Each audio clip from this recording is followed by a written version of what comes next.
The great plaza of the galactic Concord was built to make beings feel small.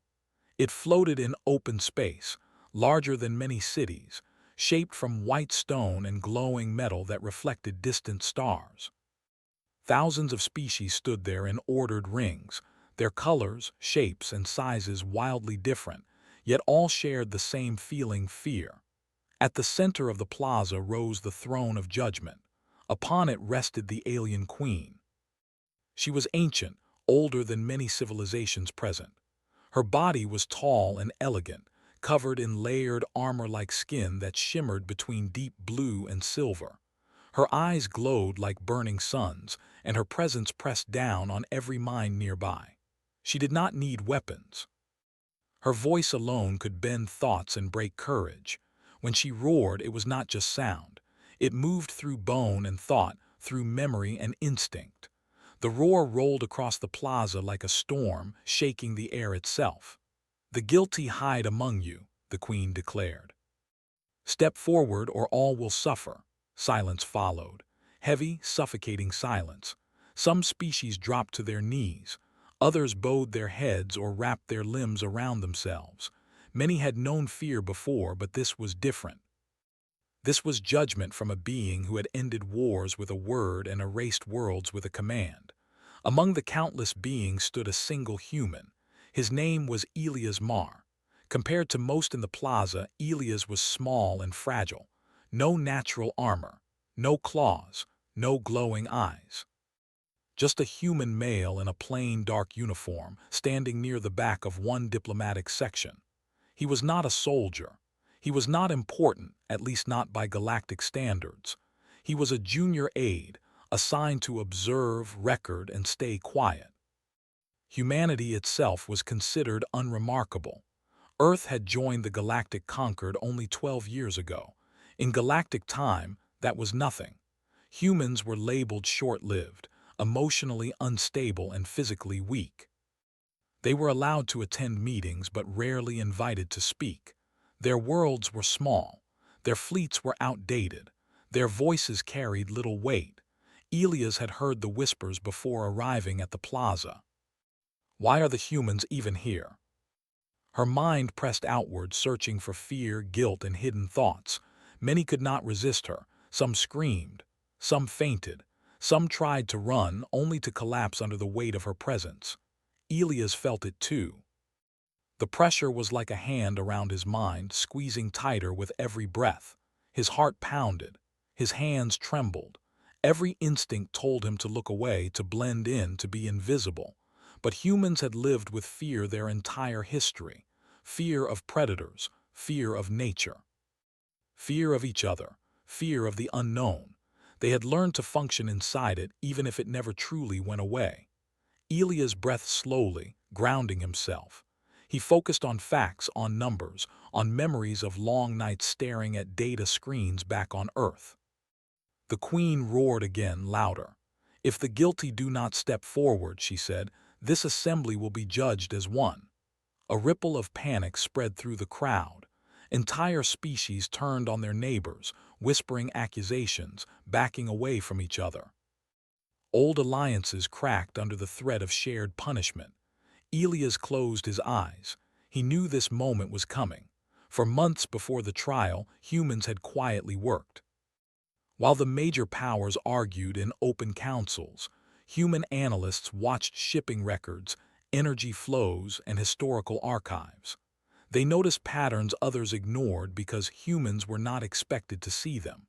They were not powerful enough to be suspected, not important enough to be watched. That was their advantage. Elias had been part of that team. Not a leader, not a hero, just one of many who noticed something was wrong. A trade route that should not exist. A delay that lined up too perfectly with a disaster. A signature hidden behind layers of legal noise. They had traced it carefully, slowly, afraid of being wrong. But they were not wrong. The guilty were here. Not one individual, but a coalition. Powerful, influential, untouchable until now. The problem was simple and terrifying. No one else would speak. The queen's voice softened, which somehow made it worse. "Your silence condemns you," she said. Choose who will be sacrificed. Elias opened his eyes. He saw the faces around him. Alien faces filled with terror, confusion, and helpless hope that someone else would act. Someone stronger, someone braver, someone important.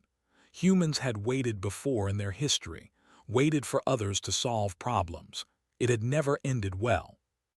Elias felt his legs move before his mind fully agreed. One step. Gasps rippled through the nearby crowd as the human shifted forward, separating himself from the line of observers. His heart hammered so loudly he was sure others could hear it. Another step. The Queen's eyes locked onto him instantly. The pressure doubled. Elias almost fell. His knees bent, pain shooting through his skull. Every survival instinct screamed at him to stop, to turn back, to disappear. He did not. He straightened slowly, visibly shaking but still standing. "I am not the guilty," Elias said, his voice small but clear, carried by the plaza's amplification fields. The Queen studied him. "Then why do you step forward, little one?" Every eye turned to him. Billions watching across the galaxy held their breath.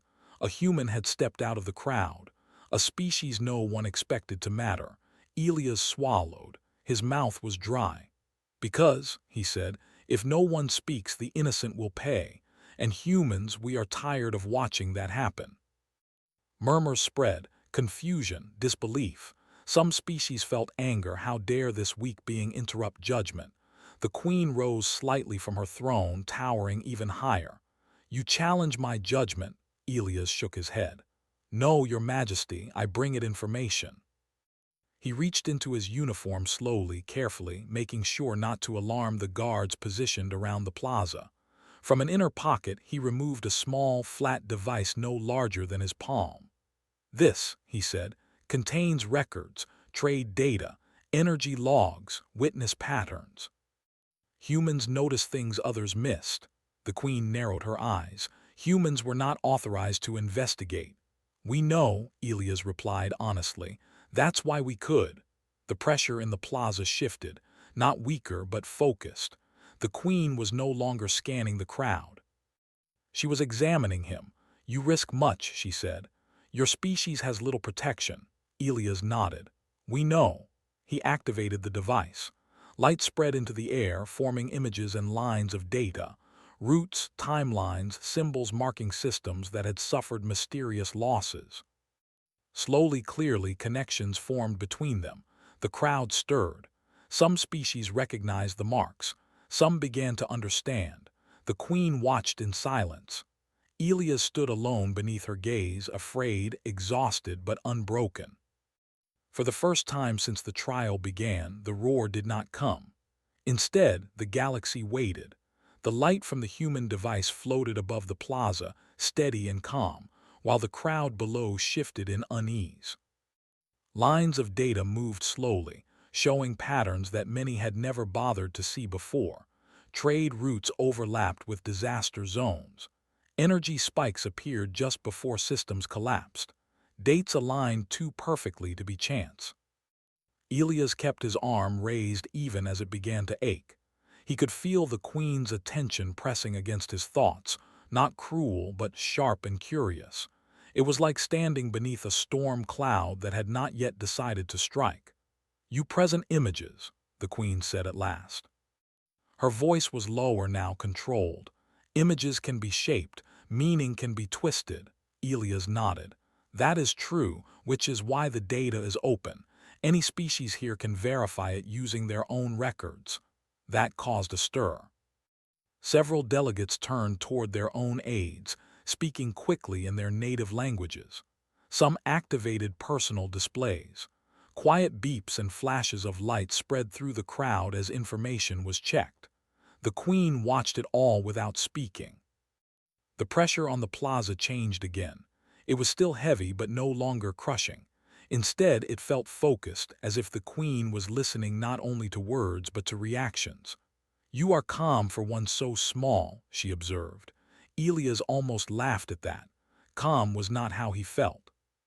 His heart still raced, his legs trembled, but he had learned long ago that fear did not vanish just because someone important was watching. It only became more honest. Humans learn early, Elias said, choosing his words carefully. Fear doesn't mean stop. Sometimes it means pay attention. A few beings near him glanced his way, surprised. Humans were not known for wisdom in galactic stories. They were known for chaos, short tempers, and reckless courage. The Queen tilted her head slightly. Continue. Elias took a breath and tapped the device again. The images shifted. Now they showed ownership chains, corporate symbols, political seals layered over one another like masks. These groups, Elias said, control shipping, security, and emergency response in many regions. On paper, they compete. In practice, they coordinate. A low hum moved through the plaza. That was a dangerous accusation. The groups he pointed to were powerful, old, respected. One of their representatives stepped forward, a tall being wrapped in polished black armor. Its voice rang sharp and cold. This is human imagination dressed as proof. You dare accuse founding members of the conquered. Elias looked at the speaker. He did not raise his voice. We didn't accuse first, he said. We checked first. The armored being made a sharp gesture. You expect us to believe a species barely out of its home system uncovered what ancient civilizations missed? Elias paused, then nodded. Yes. That simple answer caused laughter in some sections of the crowd. Disbelief rippled outward. Humans were not supposed to say things like that without shame. The Queen raised one clawed hand. Silence fell instantly. You doubt because you looked for strength in the wrong places, the Queen said, her gaze shifting between the armored representative and the human. Explain, human, why you? Elias hesitated only a second. Because no one was watching us, he said. We were ignored, so we watched back. He let that sink in. Humans are used to being underestimated, he continued. On our world, many problems start because someone assumes another group is too small, too poor, or too weak to matter. We learn to survive by paying attention to patterns others dismiss. The Queen studied him carefully. You claim insight, not power. Yes, Elias said. Power draws attention. Insight hides. The armored representative took another step forward. This is dangerous talk, it said. You encourage disorder. Before Elias could respond, another voice joined in. A soft, clicking tone from a species known for long memory and slow speech. The data aligns with fragments in our own archives, that delegate said. We dismiss them as coincidence. More voices followed. Quiet confirmations, careful admissions. Not agreement yet, but doubt, real doubt, had entered the plaza. The Queen's eyes brightened slightly. Interesting, she murmured. The psychic pressure shifted again, this time toward the accused groups. Some of their members stiffened. A few showed signs of panic, their thoughts less controlled than before. You feel it now, the Queen said calmly, the weight you placed on others. She turned her full attention back to Elias. You risked your species' safety by stepping forward. Elias nodded.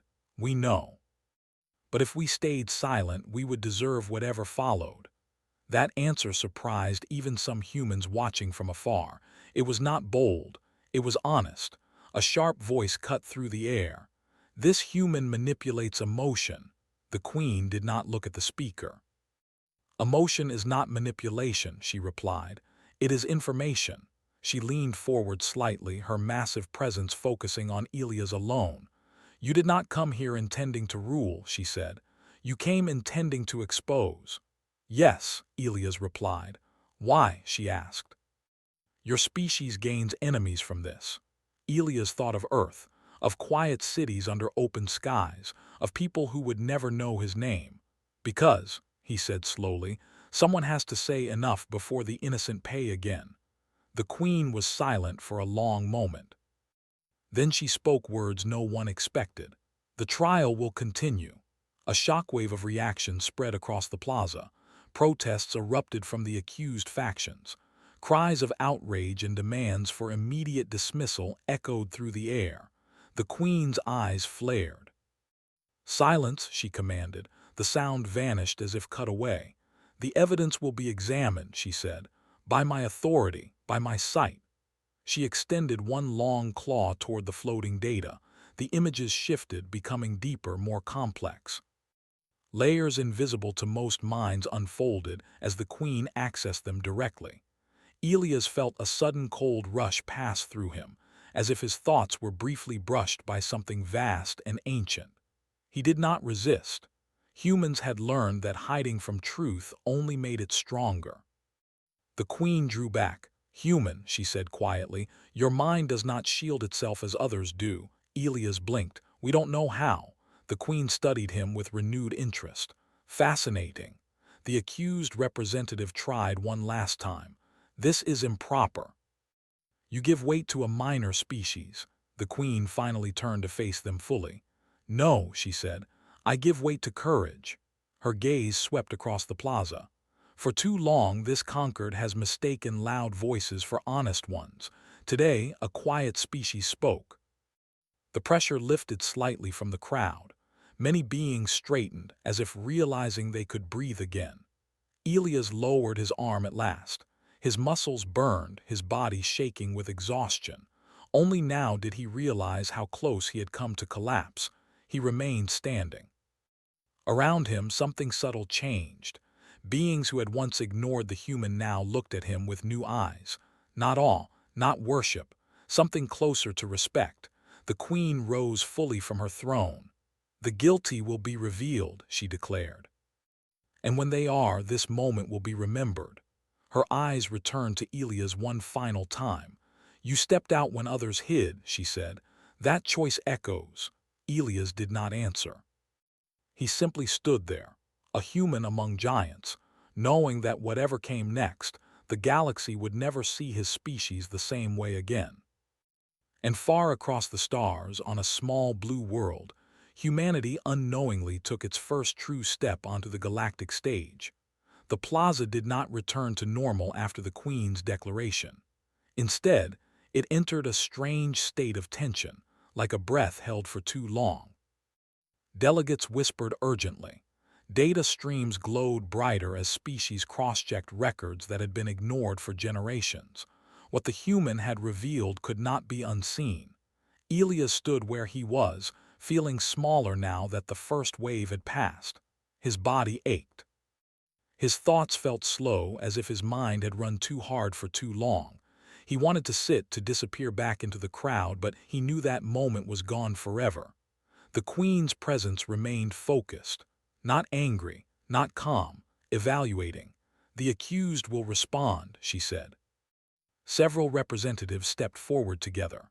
That alone told a story. They moved as one, practiced and confident, used to standing above others. Their voices overlapped at first, then one took the lead, an older being with smooth golden skin and eyes like polished stone. "This trial has been compromised," the representative said. "A minor species has introduced unverified interpretation. We demand immediate closure." The Queen did not answer right away. Elias watched her carefully. He could sense something shifting, not just in the plaza but in the balance of power itself. For the first time, the Queen was not simply enforcing order. She was choosing. "You demand," the Queen repeated slowly. "Interesting." The golden representative lifted its chin. "The conquered exists because of stability. What the human offers is disruption." Elias took a step forward, surprising himself. His voice came out steady, though quiet. "Stability built on silence is not stability," he said. "It's delay." Murmurs spread again, some sharp, some thoughtful. The representative turned toward him. "You presume much for one who has barely entered galactic history." Elias met the alien's gaze.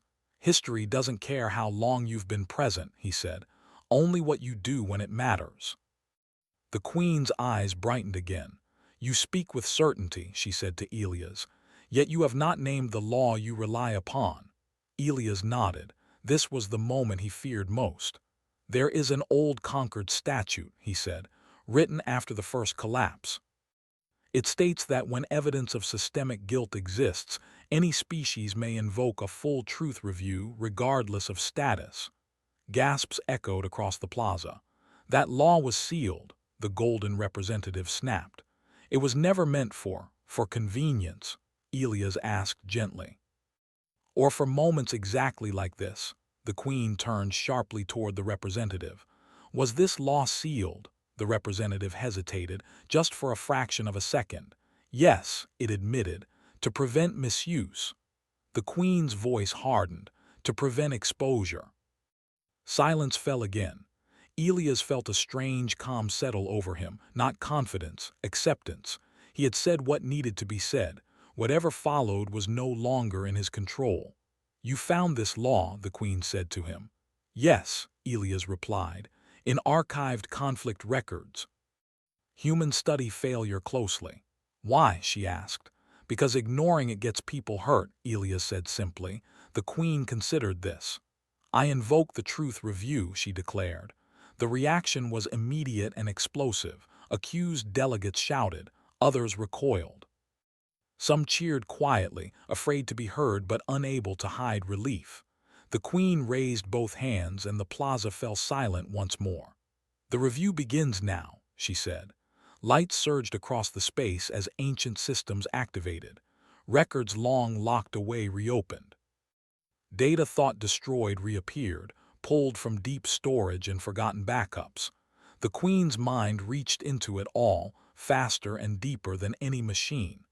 Elias felt the psychic pressure rise again, but this time it was different. It was not aimed at crushing. It was aimed at revealing. One by one, the accused groups faltered. Connections emerged clearly now. Decisions coordinated across sectors. Profits gained from disasters that were supposed to be accidents. Aid delayed just long enough to shift borders and ownership.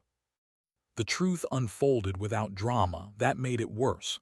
The golden representative stepped back, its confidence draining away. This was necessity, it said weakly.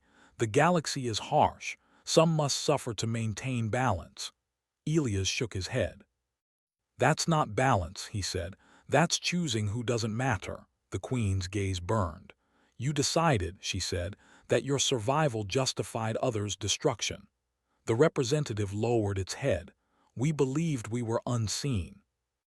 Elias almost smiled, but there was no joy in it. So did we, he said. That's why we noticed. The queen turned her attention to the wider crowd. Who else knew? Some remained silent. Others stepped back. A few broke under the weight and confessed involvement, hoping for mercy. The plaza transformed. What had begun as a trial of fear became a reckoning of truth. Elias stood through it all, his role finished yet his presence still required. He was no longer the focus, but he was no longer invisible either. A delegate from a smaller species approached him quietly. You spoke when none of us could, it said. Why? Elias thought for a moment. Because if we wait for permission, he replied, it never comes. The delegate nodded slowly, as if storing the lesson away.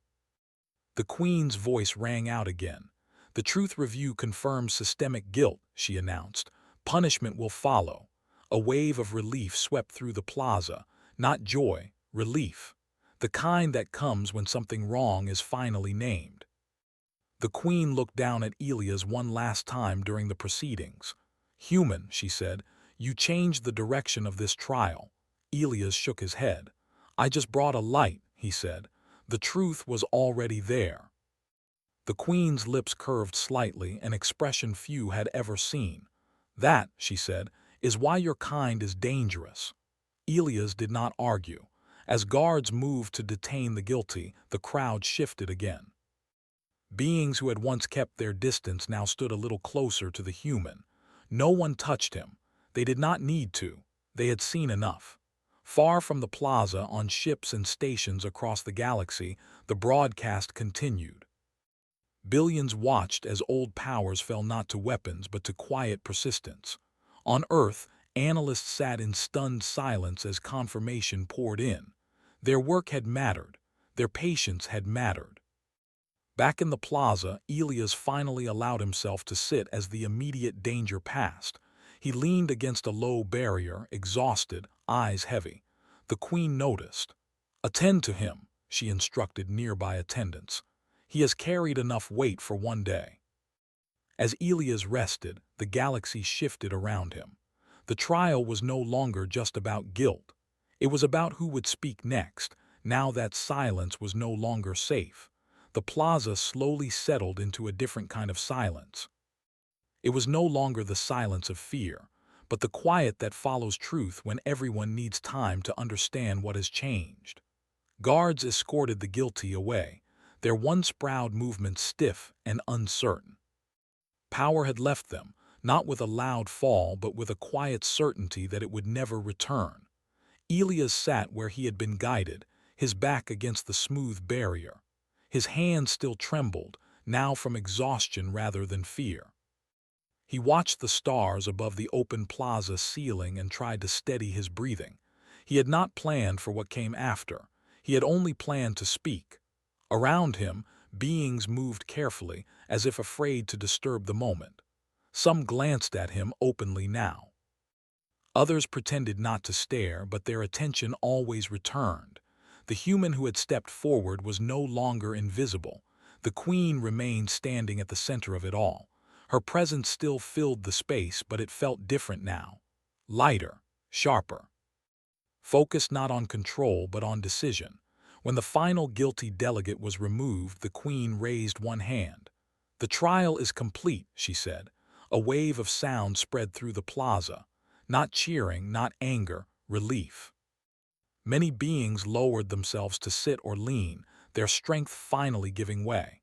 Some had lived under quiet pressure for generations without realizing it. The queen's gaze moved across the crowd, then returned to Elias. "Human," she said. Elias stood again, slowly. Every muscle protested, but he did not hesitate. He faced her, smaller than ever, yet strangely steady. "You stepped forward without being called," the queen continued. "You challenged power without weapons. You invoked law without status." She paused. "Why did you not fear the cost?" Elias thought carefully. "I did fear it," he said honestly. "But fear isn't the same as surrender." A low sound moved through the plaza, something close to approval. The queen studied him with a depth that made time feel thin. "Your species has little physical strength compared to many here," she said. "Your fleets are modest, your reach is limited." "Yes," Elias replied. "Yet you altered the outcome of a trial that has shaped the fate of worlds." Elias did not answer. There was nothing to add.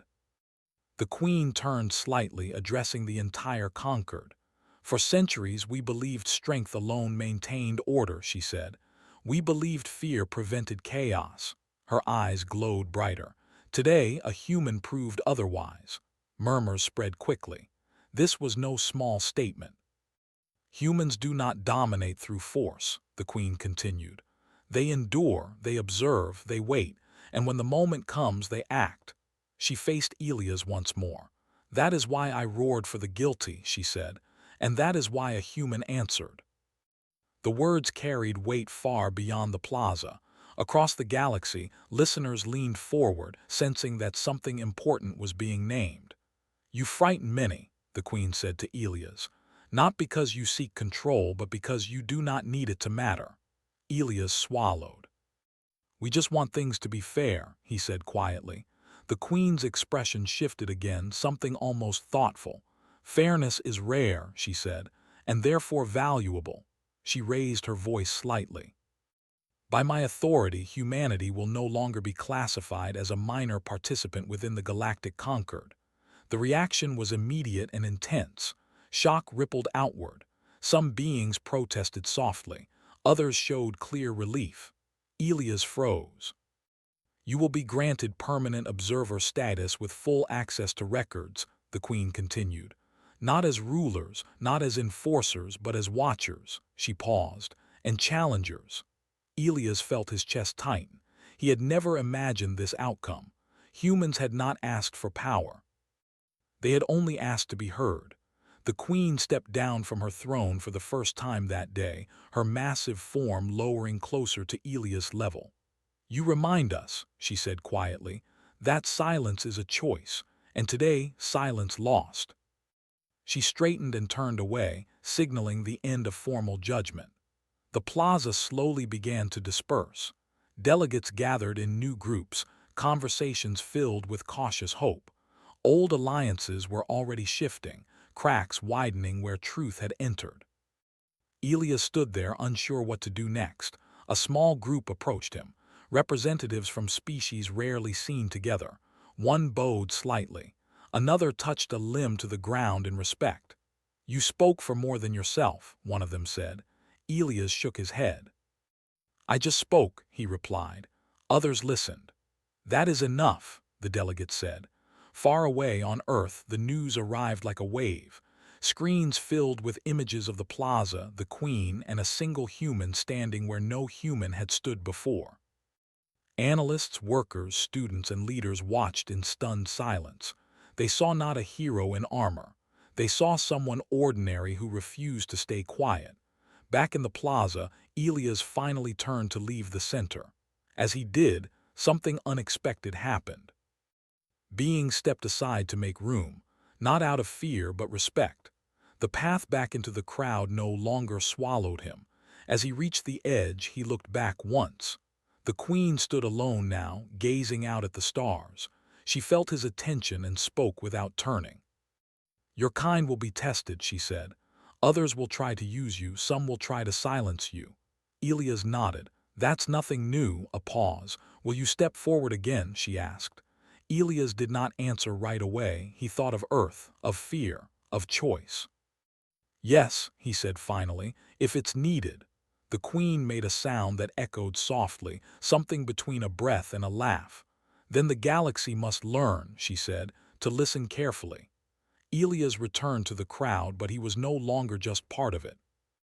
Humanity had stepped onto a larger stage, not through conquest but through courage. Across the stars, a new understanding spread. When the powerful demand silence, humans do not shout. They step forward, and that is enough to change everything. The alien queen roared for the guilty, and I stepped out of the crowd. HFY Sci-Fi Story.